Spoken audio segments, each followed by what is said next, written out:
Kembali lagi kita ke dalam segmen pembangunan masyarakat pada kali ini. Segmen wawancara kita bawakan berkenaan dengan kawan dan kejayaan kanak-kanak. Jadi apa kaitannya kawan dan juga kejayaan kanak-kanak ini? Di zaman kecil kita ni kanak-kanak memang pastinya ada saja kawan kita ni, ada saja ulah-ulah mesti ya. Akan tetapi apa kaitannya bila sudah meningkat dewasa ataupun meningkat kepada remaja dan juga kemudian kepada dewasa? Adakah ada kaitannya dalam mencari kawan-kawan yang sebenar ataupun yang sesuai dengan golongan kita ni? Baik, untuk itu kita kupas soalan-soalan tersebut, harapnya terjawab bersama dengan narasumber kita bawakan terus di studio pada kali ini, Yang Mulia Puan Syifa Syahira binti Abu Hanifah, merupakan pegawai kerja sosial. Assalamualaikum Puan. Waalaikumsalam. Apa kabarnya pada pagi Alhamdulillah ini? baik. Alhamdulillah, sehat ah? Sehat. Alhamdulillah. Jadi tajuk kita bawakan pada kali ini Puan Syifa, kawan dan kejayaan kanak-kanak. Mungkin untuk konteks dan mukadimah penonton-penonton kita ni di luar sana, apa hubungannya ni dengan tajuk segmen pembangunan masyarakat ni? Okay, baik. Silakan. Bismillahirrahmanirrahim. Assalamualaikum warahmatullahi wabarakatuh dan selamat pagi kepada semua para penonton yang berada di studio masa ini dan juga yang berada di rumah. Terlebih dahulu, saya ingin mengucapkan ribuan terima kasih kepada pihak produksi Rampai Pagi dan juga penyampai kita ni pagi ini, Nadirah dan Muammar. Jadi, meneruskan kepada tajuk yang saya ingin bincangkan pada pagi ini, iaitu kawan dan kejayaan kanak-kanak. Mengapa saya memilih untuk membincangkan mengenai tajuk ini? Sebabnya kawan dan kejayaan ini ada hubung kaitnya. Sebelum saya menjelaskan lebih lanjut apa hubung kaitnya tu, saya ingin jelaskan dulu siapa dia kanak-kanak ini. Jadi di dalam Akta Kanak-kanak dan Orang Muda ataupun Children and Young Persons Act ada menjelaskan yang kanak-kanak ini bermaksud seseorang yang belum mencapai 14 tahun dan orang muda pula bermaksud seseorang yang telah mencapai 14 tahun tapi belum mencapai umur 18 tahun. Jadi dalam keseluruhannya yang di bawah 18 tahun lah tu. Jadi apa yang saya ingin bincangkan atau terangkan selepas ini adalah hasil daripada pengalaman dan pemerhatian saya sendiri dalam bekerja sebagai pegawai kerja sosial di bawah unit kanak-kanak Jabatan Pembangunan Masyarakat. Yang mana saya ada banyak berjumpa dengan kanak-kanak berumur di bawah 18 tahun yang mempunyai isu-isu mereka tersendiri. Dan saya sebagai pegawai kerja sosial mempunyai tugas dalam memberi dorang ini bantuan, apa saja bantuan yang dorang perlukan dalam sama-sama menyelesaikan isu-isu dorang yang dorang hadapi. Jadi apakah kaitan kawan atau persahabatan ini dalam kejayaan bis dorang kanak-kanak ini? Jadi pertama sekali saya akan menyentuh mengenai kejayaan dulu. Kejayaan ini ia lain-lain orang, lain-lain fahaman atau makna apa dia kejayaan ini. Jadi kalau kita ni orang dewasa ni lain definisi kita ni on what is being successful. Kalau kanak-kanak lain juga dorang punya definisi. Jadi barangkali kalau kanak-kanak ni dorang menganggap kejayaan ini dari segi persekolahan saja. Macam mendapatkan keputusan 90%, bagi dorang itu adalah satu kejayaan. Tapi ada juga kanak-kanak mendapatkan markah 60%, bagi dorang itu berjaya dah sudah tu bagi dorang. Dan juga macam menyambung pelajaran selepas O level untuk memudahkan lagi dorang untuk masa depan dorang untuk mencari pekerjaan. Tapi ada juga sebahagian kanak-kanak yang mempunyai perspektif bahawa kejayaan ini bukan saja dari segi pelajaran. Tapi di dalam kegiatan kokurikulum sekolah juga. Seperti aktif dalam bersukan, memenangi pertandingan sukan, berpantun ketuya, pertandingan menari dan sebagainya. Jadi itu kanak-kanak. Kalau kita ni yang dewasa ni mungkin melihat kejayaan lain daripada perspektif kanak-kanak ni. Sebagai contoh, kita ni yang bekerja sudah ni melihat atau menganggap kejayaan ini dari segi pekerjaan, seperti naik pangkat, mendapat pekerjaan baru yang kami minati, maju dalam bisnes dan juga boleh jadi kejayaan itu bagi kami berjaya dalam networking. Selain daripada pekerjaan, mungkin kita ni juga yang dewasa ni memberi makna kejayaan ini dari segi kekeluargaan. seperti berjaya mendirikan rumah tangga sendiri, berjaya berdikari sendiri. Kalau Indung mungkin bagi dorang kejayaan ni melihat anak-anak dorang yang berdami tanah tu berjaya dalam persekolahan dorang sehingga dorang mendapat pekerjaan. Jadi di sini kita ni dapat lihat bahawa semua orang boleh berjaya dengan mindset yang betul dan juga faktor-faktor yang lain. Di sini yang saya ingin sentuh adalah faktor sosial. Yang apa yang dapat membantu seseorang kanak-kanak itu berjaya adalah faktor sosial dari segi mempunyai sokongan yang baik daripada ibu bapa, ahli keluarga dan juga hubungan kekeluargaan yang sehat, mendapat kata-kata semangat daripada guru-guru, daripada rakan sebaya. Jadi rakan sebaya ni ia yang ingin saya sentuh pada pagi ini juga. Rakan sebaya ni atau orang putih circle of friends. So jadi circle of friends kanak-kanak ni juga memainkan peranan yang besar dalam kejayaan dorang ni. Baik, sering kali kita dengar je zaman sekarang ni kebanyakannya kanak-kanak wanita. Best friend. Best friend ku datang ke rumah BFF ku ada tu mama membagi hadiahnya apa sebagainya. Mama tahu kan ada BFF TJ? Apa tu? BFF Till Jannah. Wah, ada baru lagi, perkataan baru lagi. Jadi begitulah sebenarnya perkataan tu mudah saya sekarang kan ya, BFF, best friend apa semua tu. Tapi adakah mereka lebih memahami mengenai dengan perkataan itu sendiri maknanya ataupun bagaimana? Jadi ingin kami kupas juga kepada narasumber kita ni, macam mana boleh persahabatan kawan itu boleh membawa kejayaan kepada anak-anak kita ni? Baik. Persahabatan ini di mana-mana kita boleh memperoleh ya. Kalau difikirkan semula seperti Muhammad cakap tadi, pertama sekali kita ni membuat kawanan ni masa kita ni damit masih dari pusat penjagaan kanak-kanak, selepas itu sekolah rendah dan juga ada daripada sekolah tuition, sekolah mengaji sehingga masa universiti pun masih, sehingga kita ni dewasa ni pun masih berterusan kami mencari kawan, memilih kawan. Jadi masa ini lagi sudah canggih kan, kita ni boleh berkenalan sama orang lain di media sosial. Media sosial ini bukannya orang dewasa saja memakai, tapi kanak-kanak pun masa ini pandai sudah menggunakan membuat kawan melalui media sosial seperti Instagram, Twitter, TikTok. Kalau dulu zaman kita ni kanak-kanak atau remaja melalui Facebook atau kalau klasik MSN sama Friendster. Kalau masa ni kalau masa ni ada macam-macam platform media sosial sudah. Kanak-kanak pun banyak pilihan dorang di mana dorang akan mencari kawan itu. Jadi pagi ini kita ni akan melihat macam mana kawan atau persahabatan ini boleh menjadi faktor kepada kanak-kanak untuk mencapai kejayaan dorang. Selain daripada mendapat sokongan yang baik daripada ibu bapa, ahli keluarga dan juga guru-guru.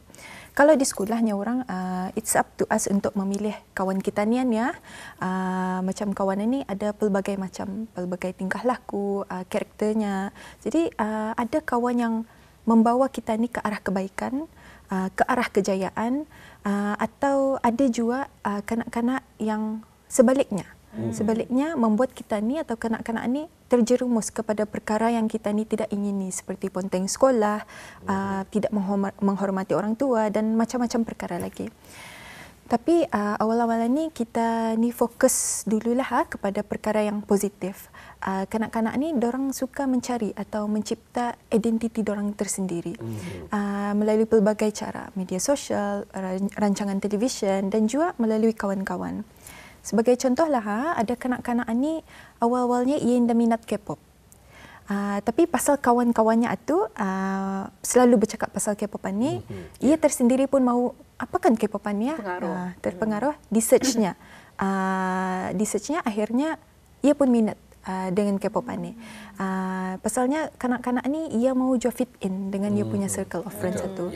Sekiranya ia indah minat dengan K-pop ni, kurang sedikit apa yang ia dapat relate dengan kawan-kawannya itu. Jadi terpinggir sedikit lah ya. Ia boleh rasa left outnya orang putih.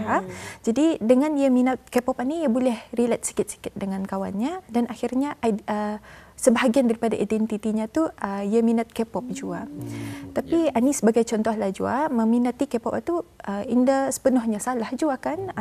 Dan juga ada juga kanak-kanak lain ia terikut-ikut kawannya minat bersukan, minat membaca buku. Jadi ada banyak lagi Impak lah. positif pun ada lah. Jadinya kenapa saya cakap kawan Ani berhubung kait dengan kejayaan, sebabnya kadang-kadang kawan Ani tah yang mendorong Ani untuk berjaya. Kalau sekiranya circle of friends kanak-kanak tu yang ia paling rapat selalu hadir sekolah, rajin belajar, mempunyai cita-cita yang tinggi, malah dapat keputusan yang cemerlang. Jadi dengan sendirinya kanak-kanak ni pun ikut-ikut. Sama tah jua macam kanak-kanak ni macam membawa belajar sama-sama, kongsi ilmu, membuat aktiviti sekolah pun sama-sama. Jadi kalau dikirakan melalui pengalaman saya sendiri masa bersekolah, mula-mula tu belajar tu macam cematu-cematu saja. Tapi tekana saya terjumpa kawan yang rajin, mempunyai cita-cita yang tinggi, saya sendiri pun terikut dan alhamdulillah saya mempunyai sahabat yang baik dan ia juga antara sebab saya berada di sini juga selain daripada sokongan dan doa keluarga dan ibu bapa. Kadang-kadang juga kanak-kanak ni sekiranya mereka ni mempunyai masalah, lambat ia akan memberitahu keluarganya. Kawan dulu. Jadi kawan ni dengan mempunyai persahabatan dengan orang yang baik, dorang pun boleh juga membagi kata-kata semangat, membimbing, sama-sama berjaya. Sebabnya orang kawan yang baik ni akan membawa kita ni kepada jalan yang baik, insya-Allah. Ada pepatah pernah mengatakan kawan yang baik adalah seperti kita ni masuk ke kedai perfume, kedai minyak harum. Kita ni dah membeli atau apa-apa, tapi kita ni meninggalkan kedai tu pasti harum. Tapi kalau kawan yang indah baik tu, ia akan memberi pengaruh yang sangat indah memberangsangkan lah untuk kita ni. Jadi memang kita ni melihat ketumbesaran seseorang anak itu banyak juga bergantung kepada apa circle of friends-nya. Betul. Kita ni melihat sudah mungkin kawanan ni ada memberi impak yang baik dan sebagainya. Pernahkah Indah Japim mengendalikan ni Puan kes kanak-kanak yang memang sudah terpengaruh dengan kawan-kawan dan ia membawa kepada kegiatan yang baik? Baik. Di dunia ni memang kita ni sebagai manusia Indah dapat lari daripada membuat kesilapan, termasuklah tersalah pilih kawan yang membawa kita ni kepada perkara yang tidak baiklah. Jadi seperti apa yang saya dapat lihat daripada pengalaman bekerja mengendali isu berkenaan dengan kanak-kanak dan orang muda, terdapat kanak-kanak yang sukar dikawal oleh ibu bapa ataupun penjaga dorang seperti macam Indah tiada mau sekolah, sudah kena hantar sekolah, lain tah pulang tujuannya selepas satu, macam ataupun terjebak dengan kegiatan tidak bermoral. Jadi yang mana perkara ini puncanya boleh jadi daripada pengaruh kawan juga. Selain daripada macam faktor-faktor lain seperti masalah keluarga atau faktor-faktor dirinya sendiri, karakternya sendirilah. Kadang-kadang kita ni tersalah pilih kawan ni Indah semestinya juga di sekolah. Boleh juga jadi tersalah pilih kawan di media sosial. Kalau di sekolah, jika sekiranya kawannya ni jenis yang ponteng sekolah, membuat kegiatan tidak bermoral seperti membuli tidak menghadiri kelas, jadi boleh jadi kanak-kanak ni terikut-ikut juga dengan kegiatan tersebut.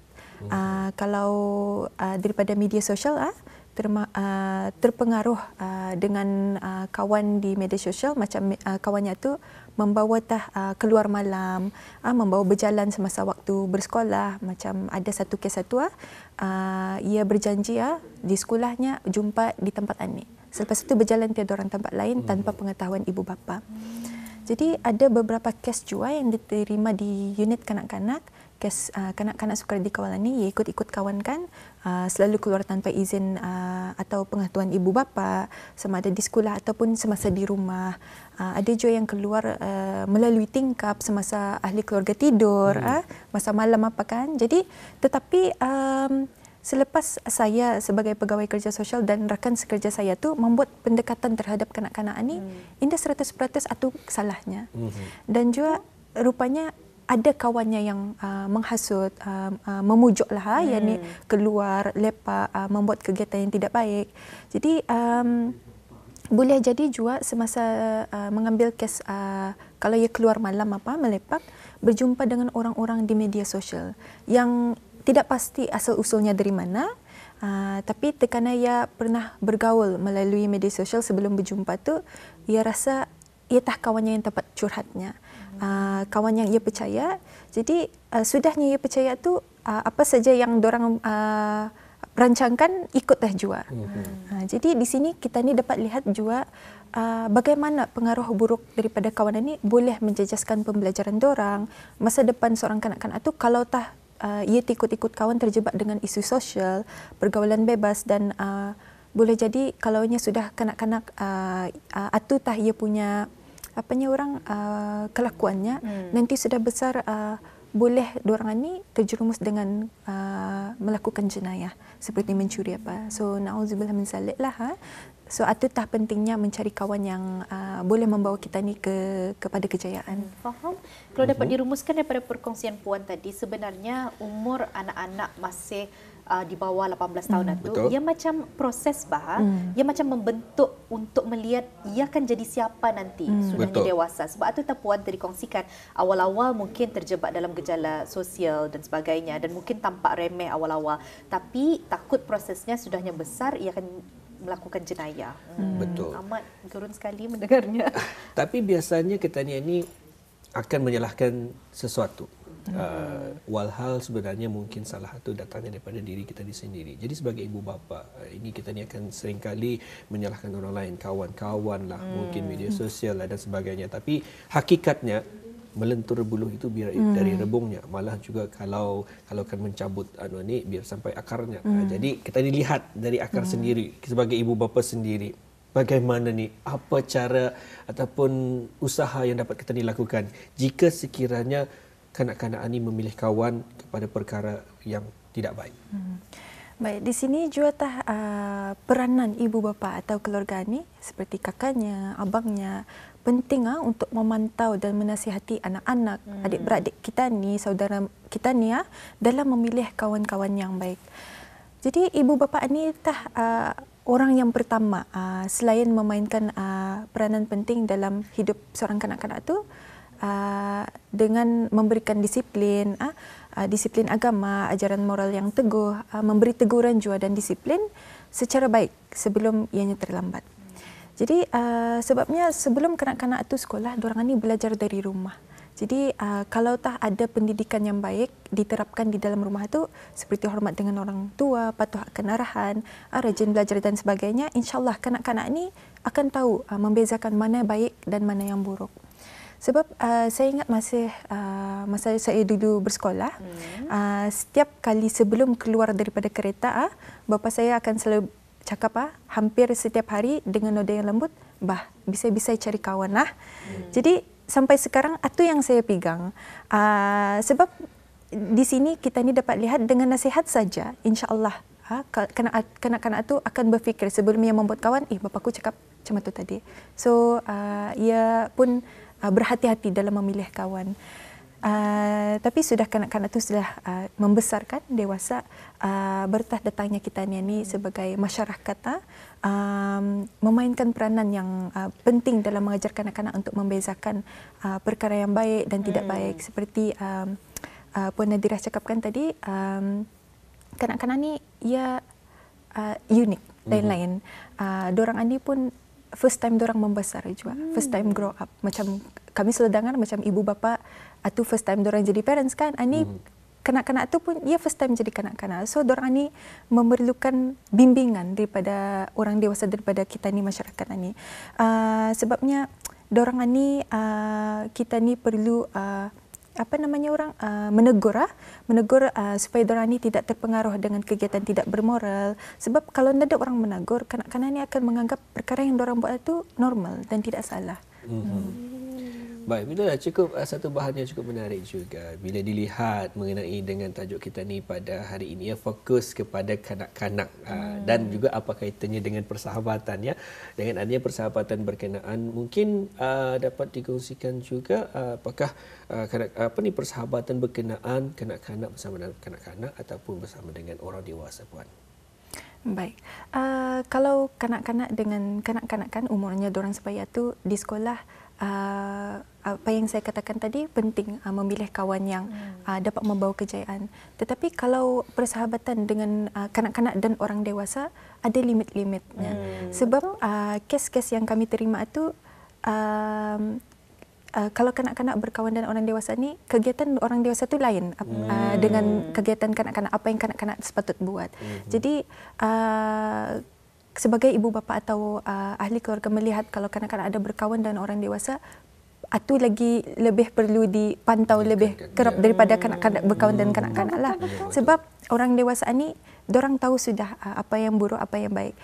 Kalau sekiranya kanak-kanak itu berjumpa dengan orang dewasa yang tidak baik, lagi kuat pengaruhnya. Sebab dorang pikir orang dewasa ni lagi tahu mana yang baik dan mana buruk. Artinya sebenarnya macam tanggungjawab kita ni semua sebenarnya sebagai orang dewasa, tanggungjawab kita ni untuk anak-anak di sekeliling kita ni. Jadi perkongsian yang sangat unik, sangat menarik. Apa yang paling meninggalkan kesan bila Puan mengatakan first time kanak-kanak. Memang betul sekali, dia pernah terfikir dari persepsi tersebut. Jadi ribuan terima kasih Puan kami ucapkan sudah berkesudian mengongsikan berkenaan dengan tajuk kita ni pada pagi ini, berkenaan dengan kawan dan kejayaan kanak-kanak. Memang suka sekali dengan perkongsian Puan. InsyaAllah di waktu lain kita akan bersua lagi ya. Assalamualaikum Puan. Waalaikumsalam.